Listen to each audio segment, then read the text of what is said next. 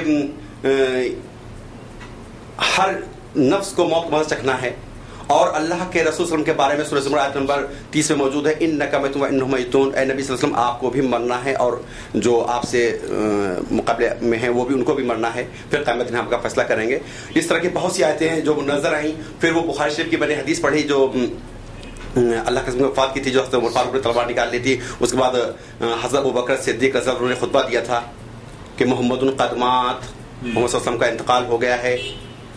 تو جب محمد صلی اللہ علیہ وسلم کا انتقال ہو گیا ہے، وہ اپنی قبر میں مدفون ہیں، لیکن جو ہم سابقہ مذہب پہ تھے، یعنی بریلی بھی کہہ لیں یا دیوبندی بھی کہہ لیں، ان دونوں کے وہاں یہ عقیدہ ہے کہ اللہ کے رسول زندہ ہیں اور آتے جاتے ہیں. بریلیوں کو عقیدہ ہے کہ جیسے میں نے بھی خود بھی کیا ہے کہ کھڑوں کی میلاد پڑھتے تھے ہم لوگ، اور یہ عقیدہ تھا کہ کھڑوں کے پڑھو اس لیے کہ جب میلاد پڑھیں گے یا نبی السلام علیہ کا تو اللہ کے نبی صلی اللہ علیہ وسلم تشریف لائیں گے تو ادب میں کھڑے رہو. اور بریلیوں کے ساتھ ساتھ دیوبندیوں کا بھی عقیدہ ہے کہ اللہ کے رسول زندہ ہیں.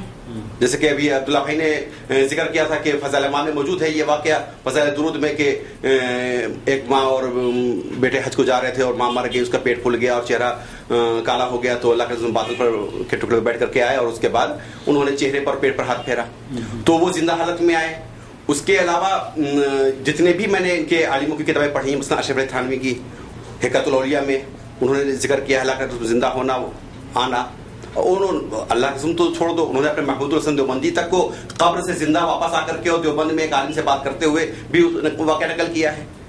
اور اسی طرح تذکرۃ الرشید ہے یا علیم ندوی کی سیرت احمد شہید ہے، اس میں انہوں نے بھی اللہ کے رسول کو دلی آنے کا اور سید احمد شہید کو جگانے کا واقعہ نقل کیا ہوا ہے. کون سی کتاب میں؟ سیرت سید احمد شہید علیم ندوی نے لکھی ہے جی. اس میں صفحہ 127 پہ انہوں نے واقعہ نقل کیا ہے کہ 27 شب کو سید احمد شہید سو گئے، جب رمضان کی 27 شب کو آپ نے چاہا کہ میں جگوں عبادت کروں، لیکن نیند کا ایسا غلبہ ہو کہ وہ سو گئے.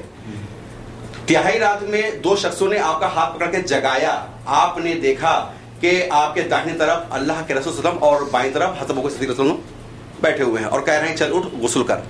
میں باوجود اس کے کہ سردی سے پانی یخ ہو رہا تھا، میں گیا اور میں نے غسل کیا. اس کے بعد جب واپس آیا تو اللہ کے رسول نے فرمایا کہ فرزن دعا مناجات کرو، آج شب قدر ہے. اس واقعے کو میں نے پڑھا تھا پہلے، یہ زلزلہ کتاب لکھی ہے قادری کوئی ہیں بریلوی کے عالم میں، انہوں نے اس میں حوالہ دیا تھا کہ سید احمد شہید میں علیم ندوی نے ایسا لکھا ہوا ہے. تو مجھے یقین نہیں آیا کہ علیم ندوی جیسے ایک عالم جس کو ہم لوگ ایک طرح سمجھ لیں کہ کافی محترم، یعنی وہ ہمارے لکھنؤ کے ایریے میں اگر جو کہہ دیں، ابھی تو ان کا انتقال ہو گیا ہے، تو ہر آدمی اپنی جان دینے کو تیار. میں سوچا کہ یہ چلو غلطیاں دوسروں نے کی ہو لیکن کیا عالم بھی ایسی غلطی کر سکتے ہیں. میں خود ندوہ گیا، ندوے کی لائبریری سے میں لے کے آیا، میرے کتاب سامنے موجود ہے سید احمد شہید، اس میں یہ واقعہ مجھے نظر آیا. پھر میں نے وہ کتاب لی اور زلزلہ میں انہوں نے قاضی صاحب نے لکھا ہوا تھا کہ علی میں نے یہ واقعہ لکھا ہے، تو اس کے جواب میں ندوے کے عالم نے کسی نے جرأت نہیں کی، لیکن ایک طالب علم نے ان کے پاس خط لکھا، جو خط کی کاپی بھی انہوں نے زلزلہ میں نقل کی ہے کہ یہ واقعہ خواب کا ہے، خواب میں کچھ بھی ہو سکتا ہے. تو طاہر قادری نے قادری صاحب جنہوں نے وہ کتاب لکھی ہے زلزلہ، انہوں نے کہا کہ میں چیلنج کرتا ہوں کہ اگر اسے کوئی خواب ثابت کر دے تو جو کہے گا میں ہار جاؤں گا. بٹ کچھ ہزار روپے کا انہوں نے نام بھی رکھا اس میں. میں نے کتاب کے خود جا کے اپنی آنکھوں سے دیکھی تو اس میں یہی لفظ ہے کہ تہائی رات میں دو شخصوں نے آپ کا ہاتھ پکڑ کے جگایا، آپ نے دیکھا کہ اللہ کے رسول دائیں طرف اور بائیں طرف حضرت ابوبکر صدیق موجود ہے. تو سارے کے سارے علماؤں کا میں نے عقیدہ دیکھا ہے، اشرف تھانوی ہو، زکریا کاندوی ہو، اور رشید گنگوہی ہو، قاسم نانوتوی ہو، سب کا عقیدہ یہی پایا کہ اللہ کے رسول زندہ ہیں اور وہ آتے جاتے رہتے ہیں. کبھی دارالعلوم میں آئے، حکایت الاولیاء میں اس کا واقعہ موجود ہے کہ باقاعدہ کھٹول پر بیٹھ کر کے اللہ کے بیچ میں چاروں کنارے بیٹھے ہوئے، اور وہ مدرسہ دارالعلوم میں اترے اور وہاں پر اتر کر کے انہوں نے قاسم نانوتوی کو بلایا، اس پر حساب لیا، اور حساب لینے کے بعد وہ فرمایا کہ مولانا اجازت ہے. نعوذ باللہ، اللہ کا شکر ہے. یہاں آپ سعودی عرب میں رہ رہے ہیں، سعودی عرب میں آنے کے بعد یہاں کی حکومت کچھ آپ کو دیتی ہے وہابیت کے فروغ کے لیے، جیسے کہ الزام لگایا جاتا ہے؟ یہ الزام ہمارے اوپر کرنے گنج میں لگائے گئے ہیں. مولانا حسما کانوی اور بشیر گونڈوی جیسے لوگوں نے، جب ہم نے کرنے گنج میں دعوت تبلیغ شروع کی اور وہاں پر کافی زیادہ اہل حدیث ہوئے، الحمدللہ اس وقت 100 گھر سے زیادہ اہل حدیث ہے، جبکہ وہاں پہ اہل حدیث کا نام کو نہیں جانتا تھا. میں آپ کو بتانا چاہتا ہوں کہ جب میں یہاں سے پہلی بار گیا چھٹی پر، تو میں اپنی مسجد دیوبند کی مسجد، اپنے محلے کی مسجد میں نماز پڑھ رہا تھا. تو ہمارے مولانا محمود جن کا بھی انتقال ہو گیا، دیوبندی نتوا سے فارغ تھے وہ، اور جو ساتھی تھے انہوں نے دیکھا کہ میں رفع کر رہا ہوں، سینے پہ ہاتھ باندھے ہوئے ہوں، تو سب کو بڑا تعجب ہوا. میں صورتیں پڑھ رہا تھا، سارے سارے باہر نکل گئے. اس میں مولانا صاحب نے کسی ایک صاحب سے کہا کہ ذرا دیکھو، پوچھو دین سے کہ ندیم نے اپنا طریقہ کیوں بدلا. تو ایک صاحب نے بازو میں بیٹھے رہے، جب میں نے سلام پھیرا تو انہوں نے مجھ سے پوچھا کہ ندیم، مولانا صاحب جاننا چاہتے ہیں کہ تم جو پہلے نماز پڑھتے تھے اس طریقے کو تم نے بدل دیا ہے، کیا وجہ ہے؟ تو میں نے کہا بھائی میں نے اللہ کے رسول صلی اللہ علیہ وسلم کی حدیث پڑھی ہیں، بخاری شریف میں میں نے پڑھا ہے کہ اللہ کے ساتھ نماز پڑھتے تھے، اس لیے میں نے نماز کو جو پڑھا ہے تو رسول صلی اللہ علیہ وسلم کے طریقے پہ پڑھا ہے، اور حدیثوں کو میں پڑھنے کے بعد پڑھا، کسی کے کہنے پہ نہیں پڑھا ہے. تو وہ باہر نکل کے گئے اور مولانا صاحب سے انہوں نے کہا کہ وہ کہہ رہے ہیں کہ میں نے حدیثوں میں پڑھا ہے، اس لیے میں نماز ایسے پڑھ رہا ہوں، رکعتیں نہیں کر رہا ہوں یا سینے پہ ہاتھ باندھے ہوئے ہوں. تو مولانا صاحب نے کہا کہ لگ رہا ہے کہ ندیم اہل حدیث ہو گئے. پہلا لقب ہم کو جو حدیث کا دیا ہے الحمدللہ، ایک دیوبندی عالم نے دیا، ندوی عالم نے دیا. انہوں نے کہا کہ لگتا ہے کہ ندیم اہل حدیث ہو گئے. 4-6 لوگ کھڑے تھے، اس میں میرے بڑے بھائی بھی کھڑے ہوئے تھے، وسیم بھائی. انہوں نے کچھ لوگوں نے پوچھا کہ مولانا یہ اہل حدیث کیا ہوتے ہیں؟ یہ کبھی نہیں سنا، کرنے نے تو یہ کبھی اس کا نام بھی نہیں سنا. تو انہوں نے کہا یہ اہل حدیث قرآن حدیث کو مانتے ہیں، کچھ اور نہیں مانتے.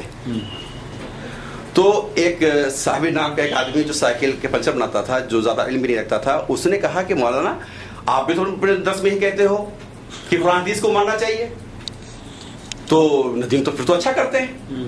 تو بولے ہاں دیکھو اہل حدیث اچھا تو کرتے ہیں، لیکن ان میں ایک خرابی پائی جاتی ہے کہ جب جو بھی شخص اہل حدیث ہو جاتا ہے وہ ہمارے علماء کے پیچھے پڑ جاتا ہے. جی یہ ان کے الفاظ تھے.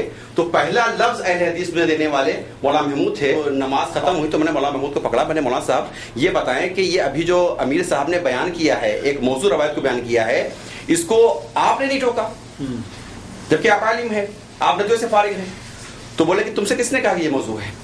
میں نے کہا شیخ بن باز رحمۃ اللہ کی میں نے کتاب کو پڑھا ہے، اس میں یہ بات موجود ہے، انہوں نے اس حدیث کو موضوع کہا ہے. تو بولے کہ میں نے اشرف علی تھانوی کی کتاب میں اس کو پڑھا ہے، اور میں بن باز سے بڑا عالم اشرف تھانوی کو مانتا ہوں. تو میں نے کہا چھوڑو بن باز کو اور چھوڑو اشرف تھانوی کو.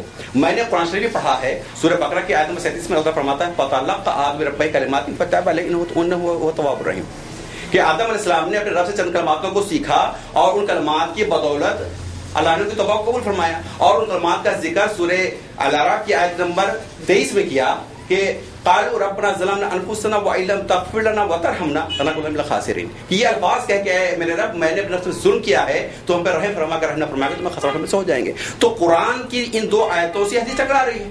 اب آپ کس کی مانیں گے؟ اشرف کی مانیں گے، کس کی مانیں گے؟ انہوں نے مجھے کوئی جواب نہیں دیا، چپ چاپ اپنے کمرے میں چلے گئے، اپنے گھر میں چلے گئے. عصر کی نماز میں میری جب ملاقات ہوئی تو انہوں نے مجھے کہا ندیم میں وہاں چلا تو گیا تھا لیکن میں نے ان کتابوں کو جو تم نے آیتیں بتائی تھی قرآن میں جا کر کے میں نے کئی تفسیروں کو اٹھا کے دیکھا، واللہ تمہاری بات صحیح ہے، قرآن کی آیتوں میں یہ بات موجود ہے، اور تم وہ کتاب سے تم نے اس کو پڑھا ہے، اس حوالے کو پڑھا ہے کہ یہ حدیث موضوع ہے، مجھے بھیجنا، میں انشاءاللہ اس کو پڑھنے کے بعد لوگوں کو بتاؤں گا کہ یہ حدیث موضوع ہے اور اس پہ عمل نہ کیا جائے، اس کو نہ بیان کیا جائے. میں نے ان کے لیے دعائیں کی، اللہ تعالیٰ ان کو ہدایت دے. جب ایک بات حق قبول کر رہا ہے شخص تو آئندہ بھی اس کے چانس تھے. اللہ میں ایک وہ ایسے آدمی ہے جن کے لیے میں دعائیں کرتا ہوں کیونکہ انہوں نے حق قبول کیا. میں اس کے ایک ہفتے بعد یہاں گیا اور جس دن میں یہاں پہنچا اس دن ان کا انتقال ہو گیا. لیکن اللہ اکبر، اللہ کا بڑا احسان و کرم ہے کہ یہ دعا ہماری کام آئی. ان کے بیٹے کے لیے مولانا تنویر ندوی جو ندوہ میں اس وقت عالمیت کی ڈگری پانے والے تھے، الحمدللہ اللہ نے ان کو ہدایت دی اور وہ اہل حدیث ہوئے. اللہ الحمدللہ. یہ فرمائیے کہ آپ جب اہل حدیث ہوئے ان تمام مراحل سے گزر کر تو جس شہر میں یا جس جہاں آپ کا قیام ہے وہاں آپ کو سراہا گیا یا آپ کی مخالفت کی گئی؟ نہیں، حق بات کی مخالفت تو جب اللہ قسم کی گئی تو وہ یہ ہماری بات کون سا رہے گا. لیکن لوگ یہ کہتے تھے کہ ندیم، چونکہ میں جو پرانی لائف تھی ہماری حنفیت کے وقت کی وہ مختلف تھی، لیکن جب میں نے دین جانا، جب میں حدیث ہوا الحمدللہ، تو میں نے تقویٰ پرہیزگاری اختیار کیا، داڑھی کو رکھا، اپنے گھر میں پردے کا اہتمام کیا، اور کوشش یہ کہ جو بھی شریعت کے مطابق کام ہے تقوی پرہیزگاری سب اس پہ عمل کیا جائے. تو الحمدللہ لوگ یہ کہتے تھے کہ ندیم کم سے کم جمعرات سماٹ روزے رکھتے ہیں، داڑھی رکھی ہوئی ہے، قرآن حدیث کی باتیں کرتے ہیں. یہ پیٹھ پیچھے آپس میں باتیں کرتے تھے اور یہ بھی کہتے تھے کہ ندیم جو بات کہتے ہیں دلیل سے کہتے ہیں، لیکن سامنے تو ان کو مخالفت کرنی ہی تھی. اور اس مخالفت میں ان لوگوں نے مولانا عثمان کانپوری اور بشیر گونڈوی کا درس کرایا ہمارے وہاں ہماری مخالفت میں، اور انہوں نے 3 گھنٹے درس کیا اور صرف یہ کہا کہ یہودی ہیں، یہ شیعہ ہیں، اور یہ اور ایک مزے کی بات یہ کہی کہ یہودیوں کے ایجنٹ ہیں سعودی عرب، ان کو حکومت ان کو پیسہ دیتی ہے. تو میں نے لوگوں سے کہا کہ اب دیکھیے ان کی تضاد دیکھیے کہ یہ کہہ رہے ہیں یہودیوں کے ایجنٹ ہیں اور پیسہ دیتی ہے سعودی عرب کی حکومت. تو نعوذ باللہ استغفر اللہ کہنا ہی چاہتے ہیں کہ کیا سعودی عرب کی حکومت یہودی ہے؟ انڈائریکٹلی میرے پاس وہ کیسٹ آج بھی موجود ہے جس میں انہوں نے یہ بات کہی ہے. الحمدللہ جو غلط بیانیں انہوں نے کی، اگلے دن صبح سے ان کتابوں کے حوالے میں نے دیے جو انہوں نے غلط بیانیں کی تھیں. تو اس وقت جب یہ پروگرام ہوا تھا ہمارے خلاف میں، اس وقت 25 اہل حدیث کرنیل میں تھے، اور اس کے بعد جو ریلا چلا ہے اللہ کے توفیق سے ابھی 100 گھر اہل حدیث ہیں الحمدللہ. تو گویا کہ یہ 100 جو اہل حدیث ہیں کم و بیش، یہ تمام کے تمام اہل حدیث آپ کی دعوت پر اہل حدیث ہوئے ہیں؟ الحمدللہ ہم ہیں، اور ہم اہل حدیث ہوئے. اس بعد ہمارے ساتھ کچھ اور ساتھی جڑے، پھر ان سب لوگوں نے مل کر کے کوششیں کی کہ ہمارے گھر پر روزانہ ایک پروگرام ہوتا تھا. روزانہ عشاء کی نماز کے بعد 30 35 40 آدمی آتے تھے، تو ان کے سوال ہوتے تھے، اور جس طرح سے یہ کتابیں لگی ہوئی ہیں تو وہاں پہ بھی ہمارے پاس کتابیں ہیں. تو میں کتابوں میں ان کو دکھاتا تھا. میں جب ان کو بتاتا تھا، جب کوئی مسئلہ پوچھتے تھے تو میں کتاب دکھاتا تھا، تو بعض لوگ کہتے ہیں نہیں آپ بتا دیں. تو میں کہتا تھا کہ میں اگر بتاؤں گا تو تم جب جا کے کسی سے بتاؤ گے کہ میں نے ندیم بھائی سے پوچھا تھا، انہوں نے یہ بات کہی ہے، تو کہیں گے ندیم کے عالم ہیں، ندیم کو تم بات مان کے تم کیا ان کے مقلد ہو. لیکن اگر میں تم کو کتاب دکھاؤں گا، بخاری، مسلم، ابو داؤد، ترمذی، کوئی بھی حدیث دیکھ کے جاؤ گے تو جا کے ان سے کہو گے کہ میں نے بخاری دیکھی، میں نے ابو داؤد دیکھی، میں نے ترمذی دیکھی کہ اس میں اللہ کے رسول کی یہ حدیث موجود ہے. اور جب یہ کہو گے تو سامنے والا یہ نہیں کہے گا کہ تم نے غلط سنا، کیوں تم نے خود اپنے آنکھوں سے حدیث پڑھی. تو اسے تم دیکھ کے جاؤ، خود پڑھ کے جاؤ. تو میں کتابیں کھول کرتا تھا، ان حدیثوں کو دکھاتا تھا. تو یہ سبب بنا اللہ کی توفیق سے کہ جو گول در گول بڑی تعداد میں لوگ الحمدللہ اہل حدیث ہوتے چلے گئے. آپ جب اہل حدیث نہیں تھے تو اہل حدیثوں کے بارے میں کیا تصور تھا آپ کا؟ کیسے ہیں لوگ ہیں یہ؟ واللہ میں نے کبھی نام بھی نہیں سنا تھا. نام نہیں سنا؟ کیونکہ میرے شہر میں کوئی اہل حدیث تھا نہیں، دور دور تک نہیں تھا، میں نے نام بھی نہیں سنا تھا. حقیقت بات. اب جب آپ نام بھی سن لیا ان کا، ان کے علماء سے آپ کے رابطے ہیں، آپ خود اہل حدیث ہیں، ان لوگوں کو یا ان کے علماء کو آپ کیسا پاتے ہیں؟ واللہ حق پر اگر کوئی جماعت دنیا میں ہے تو صرف اہل حدیث ہے. کیا ان لوگوں کی دعوت میں ایسی کون سی کشش ہے جو کہ لوگ لاکھوں کی تعداد میں پوری دنیا ان کو قبول کر رہی ہے؟ اس کی وجہ یہی ہے کہ جو بات کہتے ہیں دلیل سے کہتے ہیں، قرآن و حدیث کا حوالہ ہوتا ہے، اور لوگوں سے یہ کہتے ہیں کہ مطالعہ کر لو، دیکھ لو، سمجھ لو، پڑھ لو، اور اس کے بعد عمل کرو. اور یہی وجہ ہے کہ لوگ آج کل مطالعہ کر رہے ہیں، جب پڑھتے ہیں قرآن و حدیث کو پھر اس کے بعد اس پہ عمل کرتے ہیں. علماء اہل حدیث کی جو دعوتی سرگرمیاں ہیں ان کو آپ کس نگاہ سے دیکھتے ہیں؟ جو آپ اکیلے کی جہود، اکیلے کی کاوشوں کے نتیجے میں 100 آدمی کم و بیش آپ نے فرمایا کہ اہل حدیث ہوئے ہیں، علماء اہل حدیث کا اس میں کیا تعاون ہے؟ کس طریقے سے یہ دعوت پھیل رہی ہے؟ واللہ علماء اہل حدیث جو ہیں ہمارے لکھنؤ کے جو بھی عالم ہیں، بلکہ لکھنؤ ہی کیا ہمارے آس پاس کے ضلع بستی سے لے کر کے، بستی میں دریاباد میں ایک مدرسہ ہے، وہاں پر شیخ عتیق الرحمان صاحب ہیں، انہوں نے بھی تعاون کیا ہے. مولانا معید صاحب برابر ہمارے کرنے لاتے رہے ہیں، شیخ شہاب الدین صاحب بھی کرنے گئے، اور کافی تعداد میں علماء کو ساتھ میں لے کے آتے ہیں. برنامپور سے بھی شنکر نگر ہے، وہاں سے بھی عالم لوگ آتے رہتے ہیں. خطبے کی شکل میں بھی ہمارے وہاں اردو میں خطبہ ہوتا ہے. ہماری مسجد میں ابھی الحمدللہ ایک مرکز سے قائم ہو چکا ہے جہاں مسجد بن چکی ہے، تو خطبہ ہو رہا ہے. تو علماء کا بھی تعاون ہے الحمدللہ، وہ آتے ہیں، درس بھی کرتے ہیں، اور جمعہ کا خطبہ اردو میں دیتے ہیں. تو الحمدللہ تبلیغ اچھی چل رہی ہے. سعودی عرب میں آپ مقیم ہیں، سعودی عرب کی جو دعوتی سرگرمیاں ہیں اس کو آپ کس نگاہ سے دیکھتے ہیں؟ واللہ اللہ کا بہت بڑا احسان و کرم ہے اور میں بڑی دعائیں دیتا ہوں ہمارے جو انتقال کر گئے ہیں ملک فہد رحمۃ اللہ علیہ، اللہ ان پہ رحمت نازل فرمائے. آمین. انہوں نے جو دین کی خدمت کی ہے، جو انہوں نے یہاں پہ جالیات کا جال بچھایا ہے، جس طرح سے انہوں نے کتابوں کو گھر گھر دکان دکان تقسیم کرایا ہے اور قرآن کے ترجمے ہر حاجی کو بھجوائے ہیں، واللہ یہ بہت بڑا کام ہے. اور دنیا میں جو اس وقت بہت سی تبدیلیاں آ رہی ہیں، ان کتابوں کا اور اس جالیات کا بہت بڑا دخل ہے. یہاں جالیات میں جو علماء کام کر رہے ہیں، جن کی دعوتی سرگرمیوں سے لوگ بر صغیر میں اور ادھر ادھر لوگ ان کی آواز پر لبیک کہتے ہوئے قرآن حدیث کی شاہراہ پر آ رہے ہیں، ان کی جو دعوتی خدمات ہیں ان کو آپ کس نگاہ سے دیکھتے ہیں؟ قابل احترام ہے ان کی خدمات، کیونکہ یہاں پہ جب بھی کوئی پروگرام کہا جاتا ہے، جن بھی عالم سے، شیخ ربانی صاحب ہوں، شیخ توصیف الرحمن صاحب ہوں، یا دوسرے جو بھی عالم ہیں، فوراً حاضر ہوتے ہیں اور پروگرام کرتے ہیں، اور جو موصول جاتا ہے اس پہ اس کی تفصیل سے بیان کرتے ہیں. اور میں نے تو یہ دیکھا ہے کہ ایک بار ربانی صاحب کا پروگرام تھا تو جمعرات کا اور جمعے کا پروگرام رکھا گیا تھا 2 دن کا، اور لمبا سفر تھا. اس کے بعد ہم نے فون کر کے کہا، ہم نے شیخ کچھ لوگ چاہتے ہیں کہ عصر کے بعد بھی کچھ پروگرام رکھا جائے، جبکہ جمعہ کا خطبہ بھی تھا، یعنی 3 پروگرام تھے. تو میں نے کہا شیخ صاحب کیا عصر کے بعد وقت دیں گے؟ کچھ لوگ چاہتے ہیں کہ سرائیہ میں آپ کو کچھ پروگرام کرایا جائے. تو بولے ہاں الحمدللہ کیوں نہیں، آپ نے وہ پوچھے کیا ضرورت ہے، پروگرام رکھ لیتے. میں نے کہا چونکہ 3 پروگرام تھے اور وہاں پہ زیادہ پبلک نہیں ہوگی، بلکہ کچھ سرائیہ میں کچھ لوگ اکٹھا ہوں گے.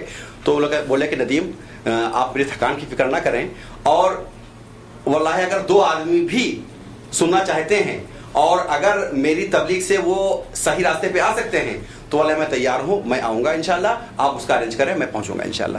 تو کتنی بڑی بات ہے کہ 2 دن میں 4 پروگرام کرنا، 4 لیکچرز دینا، اور جہاں پہ 2 آدمی ہیں وہاں پر بھی جا کر کے ان کو بتانا اور سمجھانا. تو یہ قابل احترام ہے ایسی شخصیت جو اس طرح سے کام کر رہی ہیں. آپ اکیلے کی دعوت پر بہت سے لوگ اہل حدیث ہوئے ہیں، کیا آپ ان لوگوں کو جو کہ اہل حدیث تو ہیں لیکن دعوت نہیں دیتے، دعوت میں تعاون نہیں کرتے، کچھ نصیحت ان کے لیے کرنا چاہیں گے اور ان کو کچھ ٹپس دینا چاہیں گے کس طریقے سے وہ قائل کر کے اپنے گاؤں میں، اپنے شہر میں جس طریقے سے آپ نے جوڑا ہے وہ وہاں پر اس خاندان کو بڑا کر سکیں؟ واللہ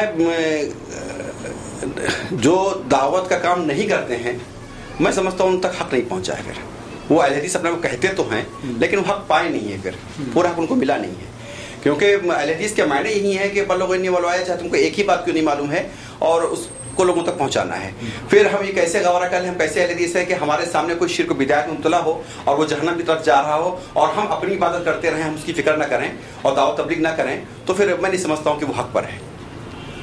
اور رہی بات دعوت کرنے کا طریقہ، تو ہر ایریا کے حساب سے اپنا اپنا الگ الگ طریقہ ہوتا ہے، لیکن پہلے بہت پیار سے اور ڈھنگ سے ان کو سمجھانے کی ضرورت ہے، کیونکہ پبلک جب ان کو دلیلیں ملتی ہیں تو وہ مانتی ہے. علماء ہر طرح ہوتے ہیں، بعض علماء ان میں سے مان جاتے ہیں لیکن اکثر نہیں مانتے ہیں، لیکن پبلک حق کی متلاشی ہے اور جب ان کو پیار سے اور دلیلوں سے قائل کرنے کی کوشش کی جاتی ہے تو قائل ہوتے ہیں. نہ سب صحیح، لیکن اللہ جن کو ہدایت دیتا ہے، بڑی تعداد میں لوگ آ رہے ہیں، تو حکمت سے پیار سے دعوت دینے کی ضرورت ہے، دلیلوں کے ساتھ، قرآن حدیث کی دلیلوں کے ساتھ. الحمدللہ میں نے تمہاری ہر بات کا جواب دیا ہے اور میں تمہارے لیے کافی ہوں. ہاں تمہارے پاس البتہ جواب نہیں ہے تو تم جس کو چاہو اپنے پڑھو عالموں کو بلا لو. تو بولے آپ جاہل ہیں، میں آپ سے بات نہیں کروں گا. میں نے کہا فقہ حنفیہ میں ہدایہ کے مقدمے میں لکھا ہوا ہے کہ ہر مقلد جاہل ہے. آپ حنفی مقلد ہیں، آپ جاہل ہیں. اللہ کی توفیق سے اگر ہم کو 2-4 حدیثیں معلوم ہے تو ہم 2-4 حدیثوں کے عالم ہیں.